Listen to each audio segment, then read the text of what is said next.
My name is Leah, and I'm 34 years old. For most of my life, I've hidden a secret that would change everything. I was the secret heir to billions, living a modest life with the man I loved, James. I thought we had the perfect marriage until the night of his company launch.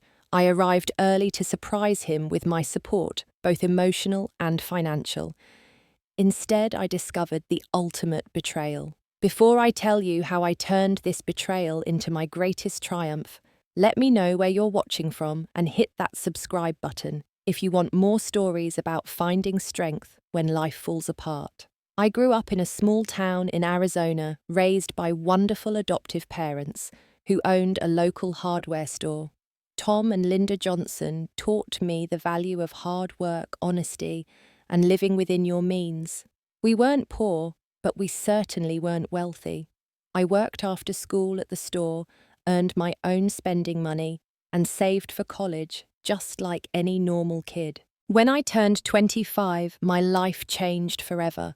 My adoptive mother handed me a sealed envelope she had been instructed to keep until that birthday. Inside was a letter from my biological mother, Caroline Montgomery, explaining why she had given me up for adoption and revealing my true identity. I wasn't just some random child. I was the sole heir to the Montgomery fortune, worth an estimated $4.3 billion. The letter explained that my biological parents had died in a private plane crash when I was just 6 months old. They had arranged my adoption through a trusted family friend who found the Johnsons believing I would have a more normal, grounded childhood, away from the publicity and dangers that came with such extreme wealth. A trust had been established that I could claim when I turned 25. The revelation was overwhelming. Suddenly, I had access to more money than I could ever spend in a lifetime. But my adoptive parents had raised me well.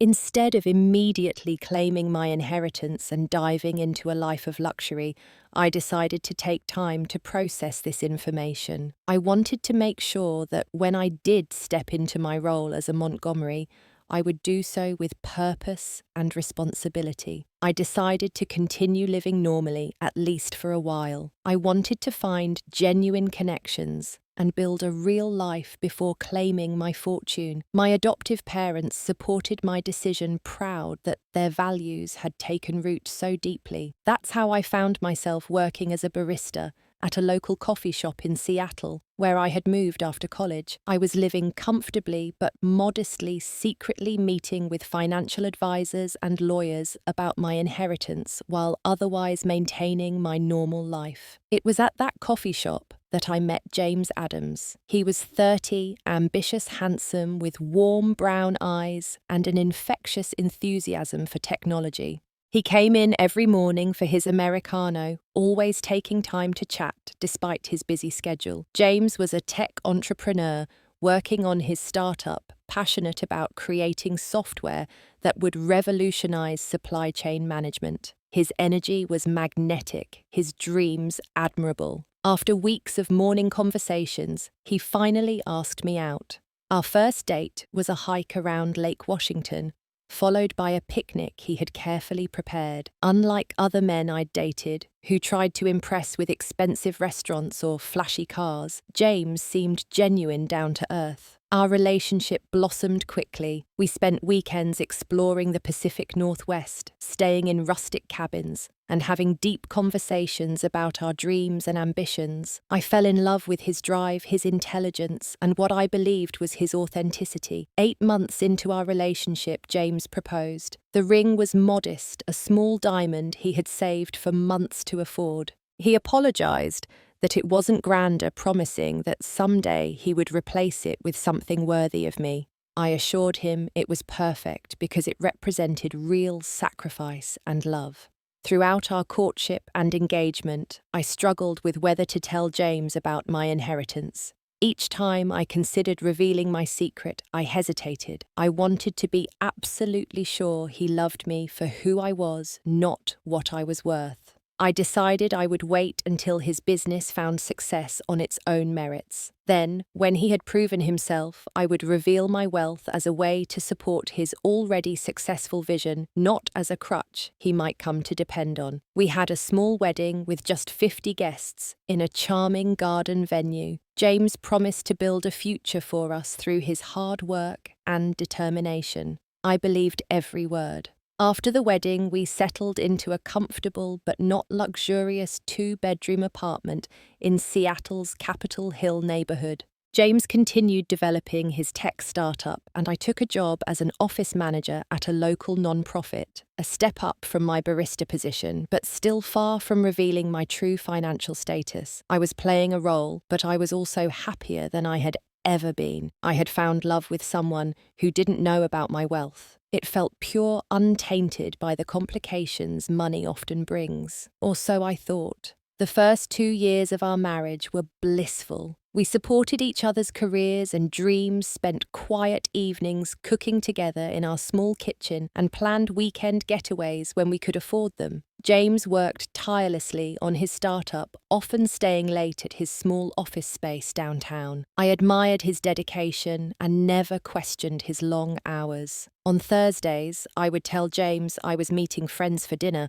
but in reality, I was consulting with financial advisors about my inheritance. The Montgomery fortune was well managed by a team of experts, but as the sole heir, I needed to understand the businesses, investments, and philanthropic commitments.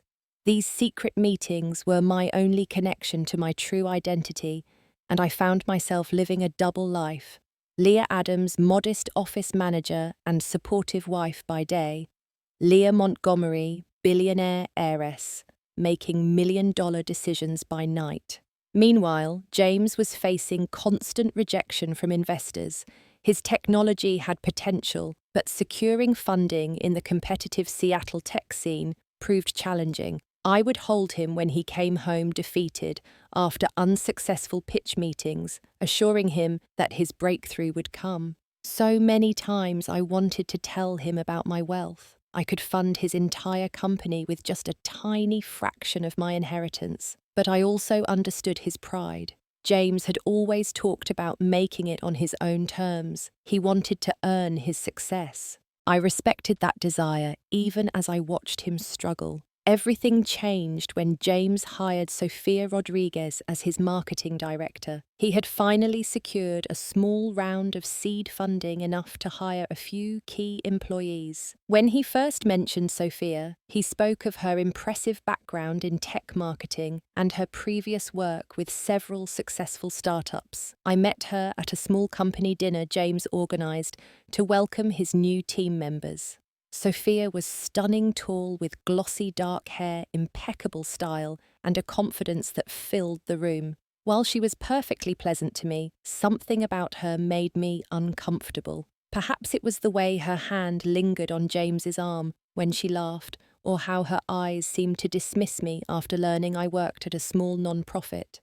"Your wife is so grounded, James," she commented, somehow making it sound like an insult. "How refreshing to meet someone who isn't caught up in the tech world's status games." James beamed at this backhanded compliment, oblivious to its condescending undertone. "Leah keeps me centered," he replied. "She's my rock." After Sophia joined the company, James began working increasingly late hours. Our dinner conversations shifted from sharing details about our days to him talking exclusively about work, specifically the brilliant ideas Sophia had for positioning the company. When I shared news about my day at the nonprofit, his attention would drift, his responses becoming vague and disinterested. 3 months after Sophia's arrival, I found a receipt in James's jacket pocket for a dinner at Canlis, one of Seattle's most expensive restaurants. The bill was for $280, a splurge we certainly couldn't afford with our budget. When I asked James about it, he explained it away as a business dinner with potential investors that Sophia had arranged. "You know, these investors expect a certain level of wining and dining," he said casually. "The company covered it. Sophia says presentation is everything when seeking investment." I believed him, but something felt off. James had always been careful with money, critical of those who spent lavishly to impress others. This new behaviour seemed out of character. More changes followed. James bought new clothes, designer shirts, and expensive watches that he claimed were necessary for investor meetings. He became protective of his phone, changing the passcode and turning it face down whenever I was nearby. When messages came in late at night, he would take his phone to the bathroom to respond. Our third anniversary arrived, and instead of the thoughtful celebration we had shared in previous years, James seemed distracted throughout our dinner at a local restaurant. He checked his phone repeatedly, and when I asked what was so important, he muttered something about a potential investor in a different time zone. The man who had once written me love poems and planned surprise dates now seemed to be merely going through the motions. I tried to tell myself that his behaviour was just the result of stress and his desperate desire for his company to succeed, but in quiet moments alone, I couldn't ignore the growing knot of unease in my stomach. Something had changed, and I was afraid to discover what it might be. James's startup finally caught a break when Veritas Capital, a well-known venture capital firm, showed interest in his technology. Marcus Bailey, the CEO of Veritas, personally called James to express his enthusiasm about the potential partnership. The investment would be significant, $8 million, for a 20% stake in the company. The night James received the call, he came home more animated than I had seen him in months. He spun me around our living room, kissed me deeply, and opened a bottle of champagne we had been saving for a special occasion. "This is it, Leah," he exclaimed, his eyes bright with excitement. "Everything we've been working for. Marcus Bailey himself believes in what we're building. Do you know what this means?" I was genuinely happy for him. This was what he had been striving toward for years. This was the success I had been waiting for before revealing my own secret. "I'm so proud of you," I told him, meaning every word. "You deserve this." James introduced me to Marcus at a dinner celebrating the investment. Unlike what I had expected from a venture capitalist, Marcus was down to earth and genuine. In his early 50s, with salt and pepper hair and kind eyes, he spoke thoughtfully about why he believed in James's vision. He also took time to ask me questions about my work and interests, treating me with respect rather than as an afterthought. "Your husband speaks very highly of your support," Marcus told me. "Behind every successful entrepreneur is someone who believes in them when no one else does." I liked Marcus immediately and felt reassured by his involvement in James's company. If someone of his caliber and character saw potential in the business, perhaps things would improve between James and me once the pressure of funding was removed. But the investment from Veritas Capital didn't bring James back to me as I had hoped. Instead, it seemed to push him further away. With funding secured, the company entered an intense growth phase. James began traveling frequently for business meetings, industry conferences, and what he called team-building retreats that spouses were not invited to attend. "It's purely work, Leah," he would explain. "Long days of strategy sessions and product development. You'd be bored senseless." Sophia always accompanied him on these trips, along with a few other team members. I tried not to focus on that fact, but it became harder to ignore when I noticed more changes in James's behaviour. His password changes became more frequent. Once, when a call came in while he was in the shower, I saw the name Soph flash on his screen, along with a text preview that read, "Can't wait for this weekend. Last time was..."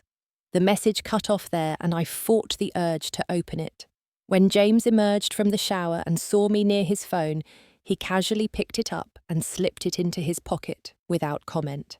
My best friend Taylor, who had known me since college and was one of the few people who knew about my inheritance, voiced her concerns during our lunch date. "Something seems off with James lately," she said cautiously. "You've mentioned the late nights, the trips, the secrecy with his phone. Have you considered that there might be someone else?" "It's not like that," I defended immediately. "He's under tremendous pressure. The company is everything to him. Sometimes we don't want to see what's right in front of us, Taylor responded gently. Just be careful with your heart, Leah. I dismissed her concerns, but they planted a seed of doubt that I couldn't entirely uproot. That seed grew when I was doing laundry and caught a whiff of unfamiliar perfume on one of James's dress shirts. It wasn't just any perfume, it was distinctive and expensive, something I had noticed Sophia wearing at company events. When I confronted James about it, he didn't miss a beat. We had a client meeting at the office. Their representative was wearing some strong perfume, must have transferred when she hugged me goodbye. I wanted to believe him. I needed to believe him. But then came the phone conversation I wasn't meant to hear. I had come home early from work with a migraine and was lying down in our darkened bedroom when James came home for a change of clothes before heading back to the office. He didn't realize I was there as he spoke on the phone in our living room. "Everything's on track," I heard him say in a low voice. "She doesn't suspect anything."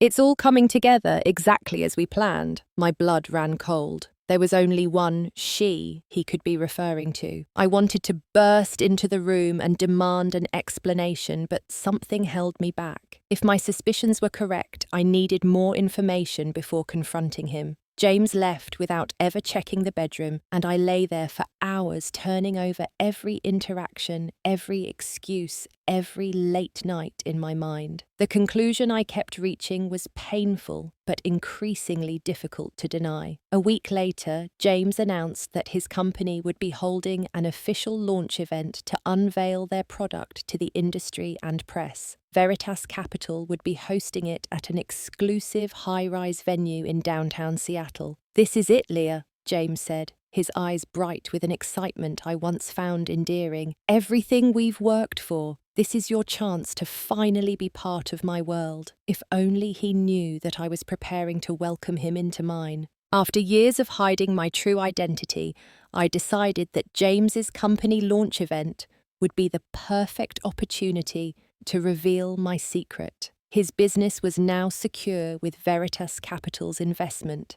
He had achieved success on his own merits. I could finally step out of the shadows as Leah Montgomery, billionaire heiress, and support my husband's company without overshadowing his accomplishments. The timing felt perfect. I scheduled a meeting with my financial team to prepare investment documents for James's company. I planned to surprise him with a $50 million investment, enough to accelerate his growth plans without taking control away from him. This would be my gift, a show of faith in both his business acumen and our partnership. With Taylor's help, I went shopping for the event. Not at the mid-range stores I usually frequented to maintain my cover, but at the high-end boutiques I could actually afford. We selected a stunning black Valentino gown that exuded quiet elegance rather than flashy wealth. I purchased sapphire jewelry that matched the blue of my eyes and had my hair and makeup professionally styled. "Are you sure about this?" Taylor asked as we finished shopping. "Once you reveal who you are, everything changes. There's no going back." "I'm sure," I replied confidently. "I'm tired of living a double life. James has proven himself. It's time to merge our worlds." Taylor hugged me tightly, but said nothing more. Looking back, I should have paid more attention to her hesitation. The week before the launch event, I met with lawyers to finalize the paperwork for my investment in James's company. Everything was prepared in a sleek leather portfolio that I would present to him at the perfect moment. I imagined his surprise, his joy, his gratitude. After years of deception for what I believed were good reasons, I was finally going to be honest with the man I loved. During those final days before the event, James became increasingly nervous. He checked his phone constantly, had whispered conversations I couldn't quite hear, and stayed at the office until well past midnight most nights. "Just launch preparations," he explained when I asked about his behavior. "There's so much riding on this. We have to get everything perfect." I attributed his anxiety to the pressure of the upcoming event. Little did I know that his nervousness stemmed from something far more sinister. The morning of the launch arrived. James was up before dawn, pacing our apartment while on his phone. I need to get to the venue early, he told me, barely making eye contact. Last-minute preparations. You understand, right? Just come at 6 like we planned. I nodded, secretly pleased about my own surprise. I'll be there. This is your moment, James. I'm so proud of you.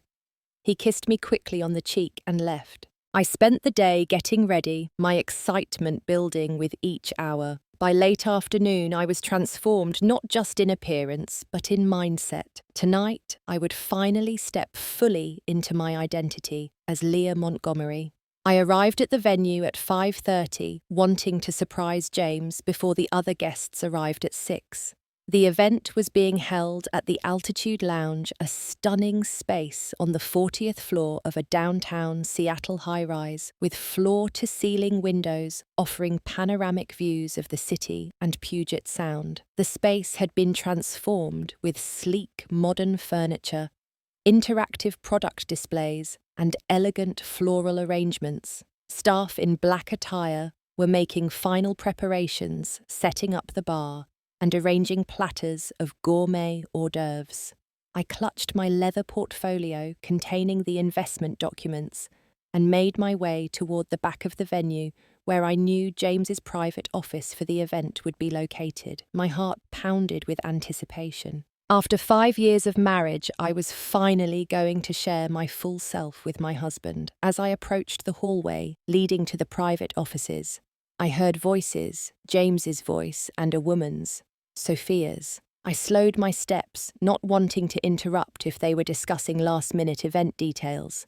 That's when I heard the words that would change everything. "She's so naive," James said, his tone dismissive and cold. "She has no idea what's really going on. She actually thinks I married her because I loved her." My body froze, but my mind raced. He couldn't be talking about me. There had to be some explanation.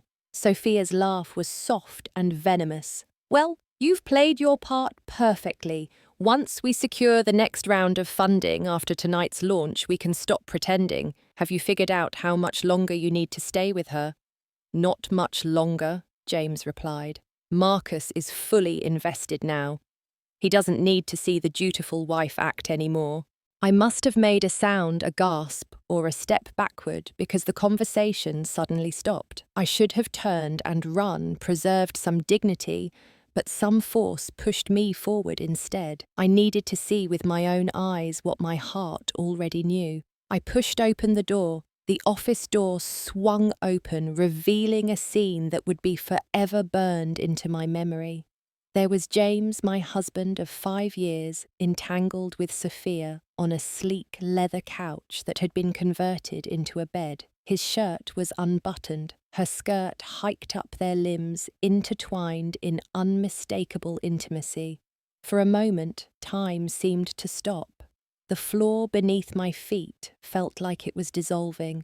The leather portfolio fell from my hands, investment documents spilling across the floor. I couldn't breathe, I couldn't speak, I could only stare at the utter betrayal unfolding before my eyes.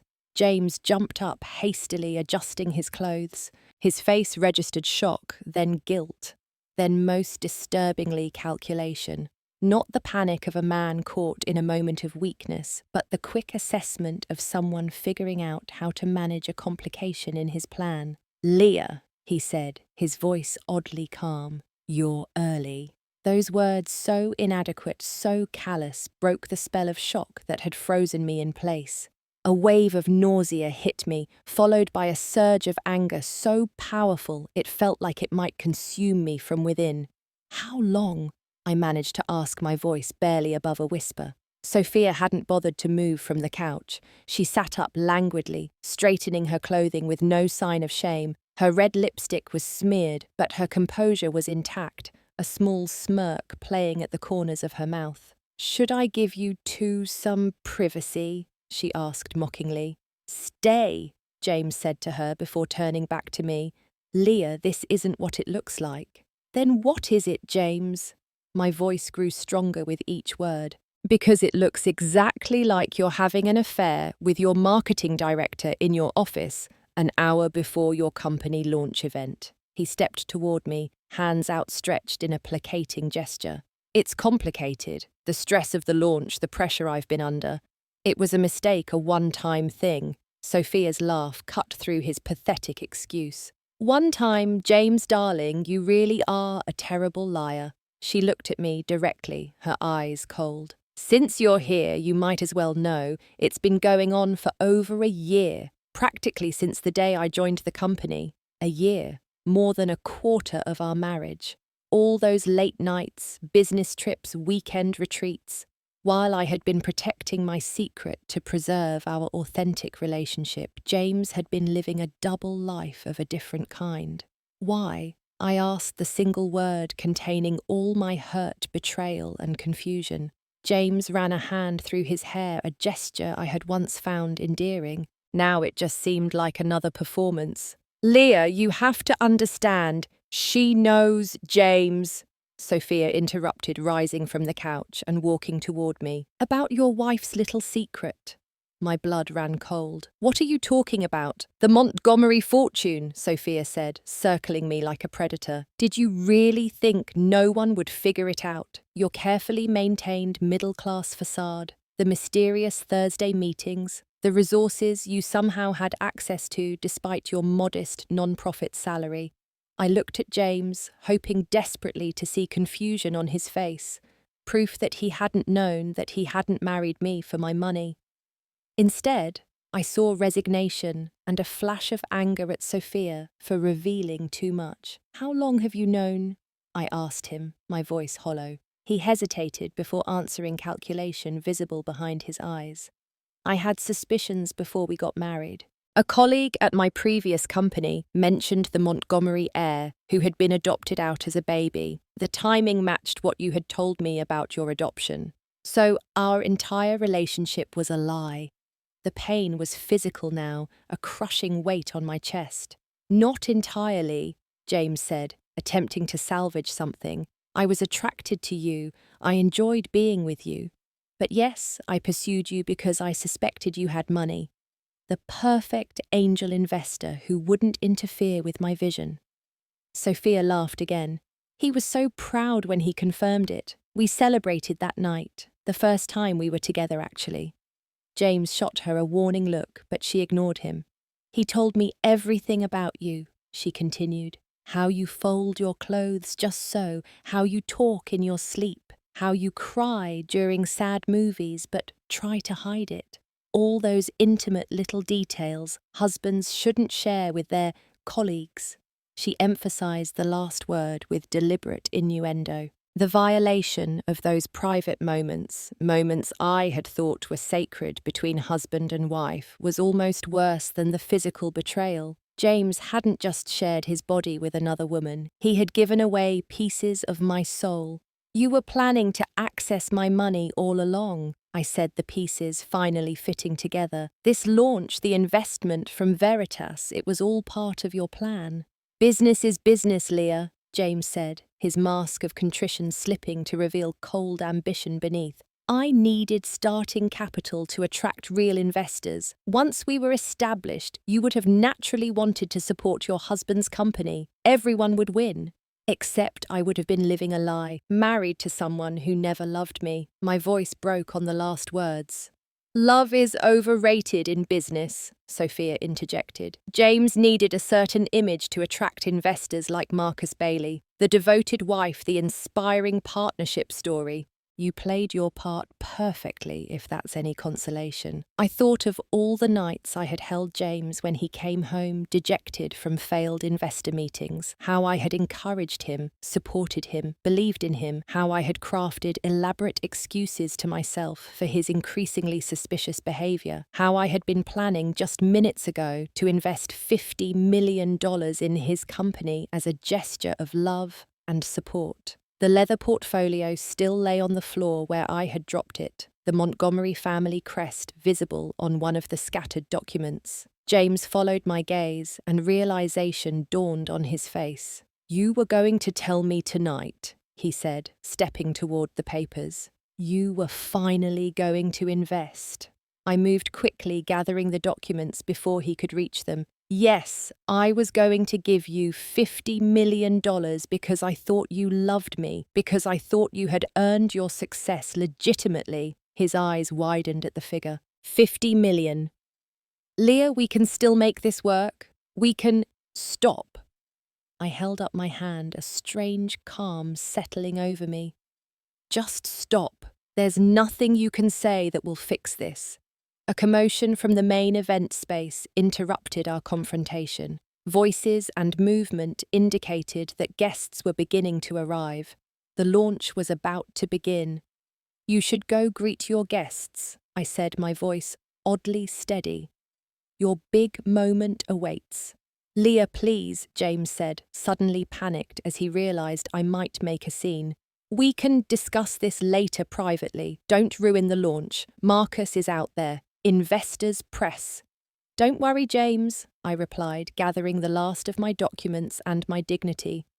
I won't cause a scene. In fact, I think I'll stay for the whole event.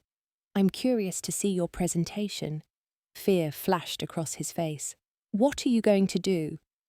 I smiled, a cold expression that felt foreign on my face. I'm going to do exactly what you've been doing for the past 5 years, James. I'm going to put on a performance. With that, I turned and walked out of the office, leaving James and Sophia scrambling to compose themselves before facing their guests. As I entered the main event space, I took a deep breath and straightened my shoulders. The night was just beginning, and I had a revelation of my own to deliver. The main event space was rapidly filling with guests as I emerged from the hallway. Tech industry executives in expensive suits mingled with journalists clutching notepads and venture capitalists scanning the room for the next big opportunity. Waiters circulated with champagne and appetizers, while ambient electronic music played softly in the background. For a moment, I considered walking straight out the door. I could disappear, lick my wounds in private, call my lawyers in the morning. But something stopped me, a strange calm and clarity that had settled over me since the initial shock of discovery. I had spent years hiding who I truly was. Tonight was supposed to be the night I finally revealed my identity. Perhaps it still could be, just not in the way I had planned. I accepted a glass of champagne from a passing waiter and took a slow sip, gathering my thoughts. The liquid felt cool against my throat, which was tight with unshed tears and rising determination. James emerged from the hallway, minutes later, his shirt properly buttoned, hair smoothed back in place. He scanned the room anxiously until his eyes found me standing near the windows overlooking the Seattle skyline. Relief flickered across his face when he saw I hadn't left, followed immediately by wariness. He started toward me, but was intercepted by an older man with a commanding presence, Marcus Bailey. James, congratulations on the big night, Marcus said, clapping him on the shoulder. The space looks fantastic. Is that your wife over there? The one we met at dinner? I saw James swallow hard before forcing a smile. Yes, that's Leah. Let me introduce you properly. They made their way toward me, James' eyes silently pleading with me to play along. I straightened my posture and prepared to give the performance of my life. Marcus, you remember my wife Leah, James said, his voice only slightly strained. Of course. Marcus smiled warmly, taking my hand. Lovely to see you again, Leah. You must be very proud of James tonight. You have no idea, I replied, with a smile that didn't reach my eyes. James is full of surprises. James laughed nervously. Leah's been my greatest supporter through everything. I couldn't have done this without her. That's what partnerships are all about. Marcus nodded approvingly. My wife and I just celebrated 30 years together. The foundation of any successful life, business, or personal is having someone you can trust completely. I watched James flinch at the word trust and felt a grim satisfaction. Absolutely, I agreed. Without trust, what do we really have? A staff member approached to inform James that they were ready to begin the formal presentation. James excused himself reluctantly. throwing one last worried glance in my direction before heading to the small stage that had been set up at one end of the room. Sophia had also emerged, her appearance immaculate once again, not a hair out of place. She positioned herself near the stage, the dutiful executive ready to support her CEO. Our eyes met briefly across the room, and she had the audacity to smile smugly at me. She thought she had won. The lights dimmed slightly, and conversations quieted as James took the stage. He looked every inch the successful tech entrepreneur, in his tailored suit, confident smile firmly in place. No one looking at him would guess that 30 minutes ago he had been caught in a compromising position with his marketing director by his wife. "Good evening, everyone," James began, his voice steady and professional. "Thank you all for coming to the official launch of Adams Tech Solutions. Tonight marks the culmination of years of hard work, innovative thinking, and perseverance." I watched him deliver his well-rehearsed speech about his company's groundbreaking supply chain management software. He spoke about revolutionizing efficiency, transparency, and accountability in global business operations. The irony was not lost on me. As he continued, I noticed the leather portfolio still clutched in my hand, the $50 million investment I had planned to give him as a gesture of love and support. Inside was not just money, but proof of my identity as the Montgomery heir, the identity I had hidden from everyone except my closest confidants for so long. None of this would have been possible without the support of key individuals, James was saying. First and foremost, our lead investor, Marcus Bailey of Veritas Capital, who believed in our vision when others didn't. Marcus nodded graciously from his position in the front row. I'd also like to acknowledge my extraordinary team, especially our marketing director, Sophia Rodriguez, whose strategic insights have been invaluable. Sophia stepped forward slightly, accepting the recognition with a practiced, modest smile. And finally, James continued, his eyes finding me in the crowd. I want to thank my supportive wife, Leah. Behind every entrepreneur is someone who believes in them when no one else does.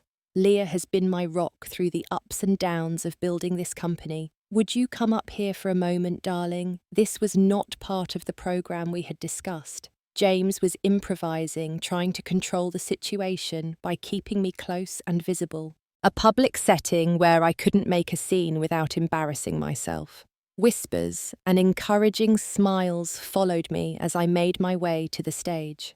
James extended his hand to help me up, his grip tight around my fingers, a warning, not a gesture of affection.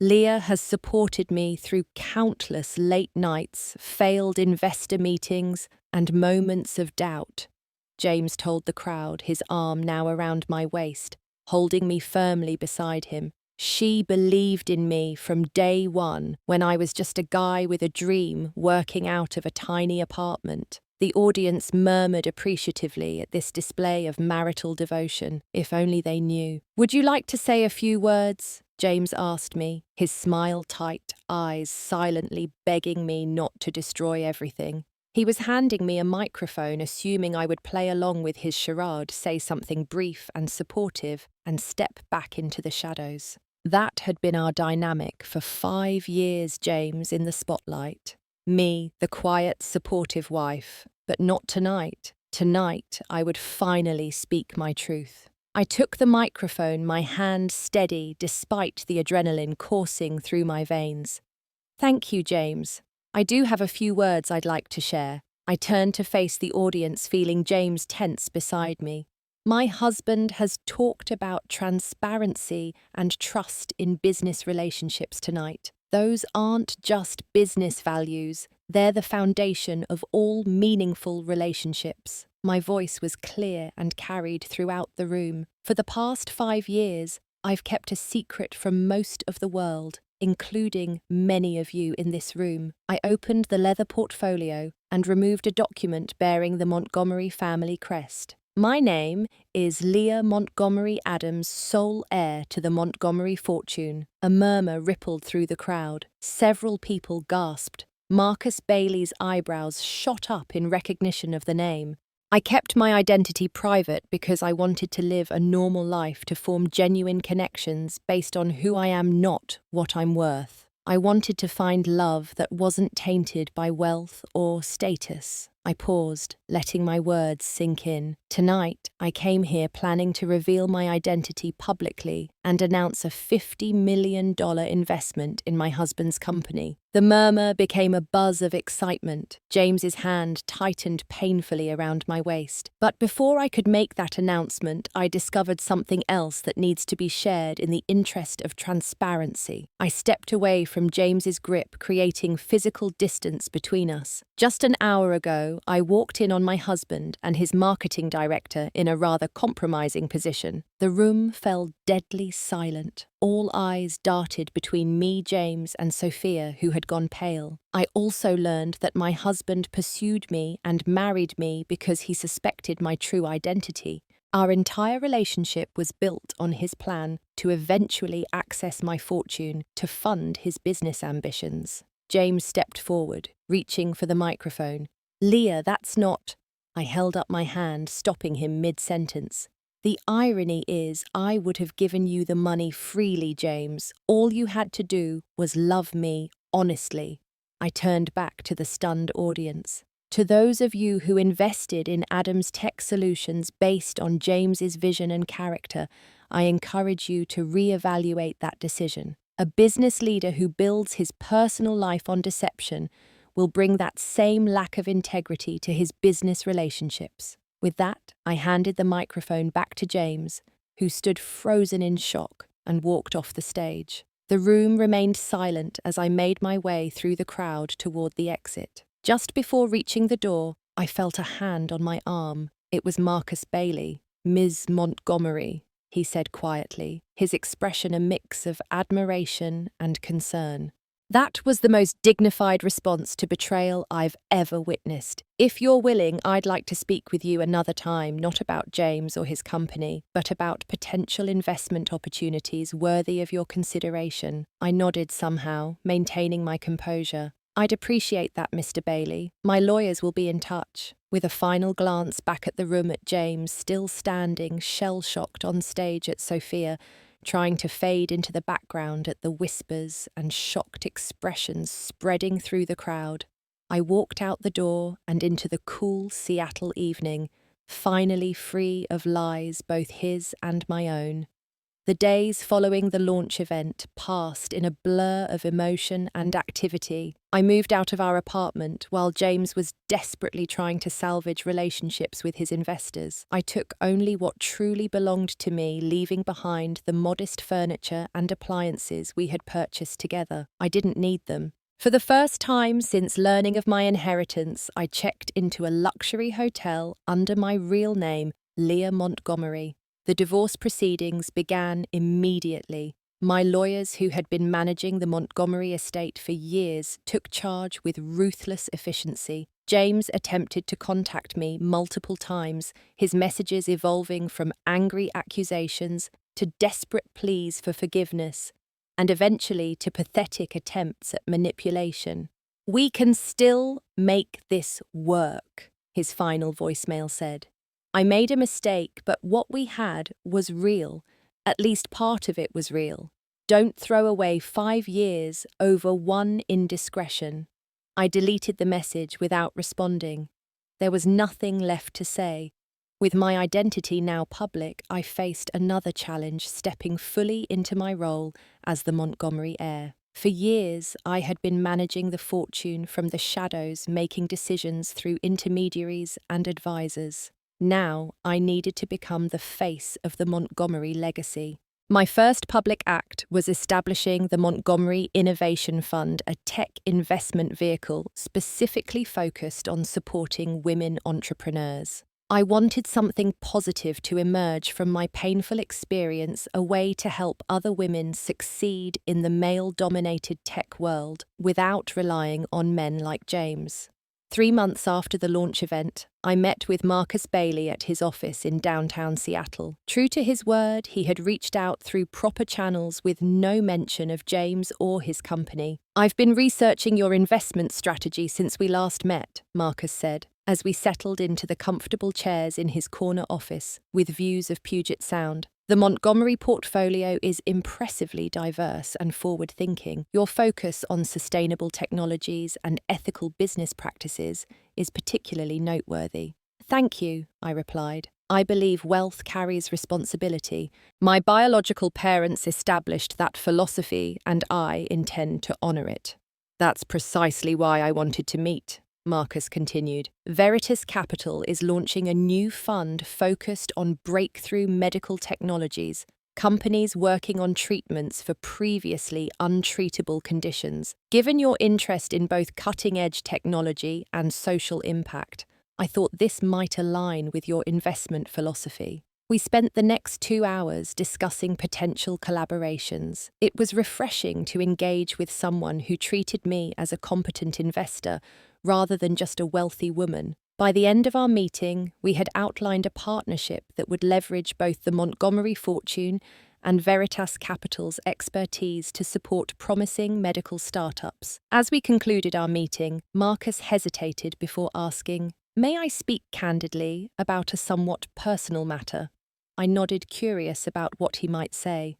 "For what it's worth, I withdrew Veritas Capital's investment from Adams Tech Solutions after your revelation at the launch event. Not as a favor to you, but because I don't do business with people who lack integrity. James' deception of you reflected a fundamental character flaw that would inevitably manifest in business relationships as well." "I appreciate your candor," I replied, "and your ethical stance." "I've been in business for 30 years, Marcus said, rising to walk me to the door. "I've learned that success built on deception always collapses eventually. Your ex-husband is learning that lesson the hard way." I later learned that after Veritas Capital pulled out, other investors followed suit. Without funding, James's company quickly spiraled into crisis. The technology was sound, but no one wanted to back a CEO whose public image had been shattered by scandal. According to industry gossip, Sophia had abandoned the sinking ship within weeks, leveraging her connections to secure a position at a more stable company.